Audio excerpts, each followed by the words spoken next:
Liverpool berjaya mendapatkan kemenangan pada penghujung perlawanan apabila McAllister berjaya menjaringkan gol. Okey, gol sebelum tu disallowed, VAR kata tak boleh, tapi gol yang kedua nampak macam patutnya tak gol, patutnya offside, tapi VAR kata boleh pula. Jom kita sembang sikit pasal game ni. Sebelum tu, korang yang minat konten-konten bola sepak boleh tekan butang follow dekat sini. Dah tekan, mantap. Untuk perlawanan antara Liverpool dan juga Jabatan Perhutanan ni, aku boleh kata a tale of two halves.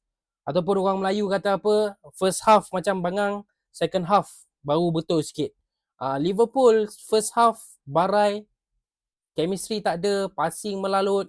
Okay, kosong-kosong habis dekat first half. Tapi dekat second half, Liverpool create banyak chances untuk membolehkan mereka mendapatkan kemenangan dalam game ni. Aku rasa Nottingham Forest mungkin agak frust lah, sebab diorang rasa macam diorang dah done well untuk game ni, tapi last-last terciduk juga. McAllister pada asalnya mendapatkan gol pada minit 80 lebih. Gol yang bagi aku, kalau gol tu memang kelakar lah. Sebab Aina buat clearance tapi kena dekat member. Okey, member kata kena belakang aku lah, kena belakang aku, tapi sebenarnya nampak kena dekat siku. So goal tu disallowed. Okey, yang ini pun kontroversi juga, sebab aku rasa kalau Liverpool tak menang game ni, mungkin ramai yang akan mempersoalkan lah kenapa gol ini tak stand kan. So ramai akan tanya yang ini. Tapi lepas beberapa minit kemudian, Liverpool dapat satu lagi peluang. Gol yang dihasilkan oleh McAllister sekali lagi. Kalau nak gol tu memang gol lah. Memang hari ni Mamat ni gol. Okey, walaupun gol pertama tak dapat, gol kedua dapat. Bila tengok tu rasa macam offside. Okey, tengok daripada skrin, tengok daripada TV semua nampak offside. Tapi bila VAR tunjuk balik diorang punya ni, nampak macam onside pula. Tapi sejujurnya dia punya margin tu agak kelakar jugalah kalau korang tengok dekat sini. Ini Van Dijk, kaki Van Dijk. Van Dijk yang buat assist.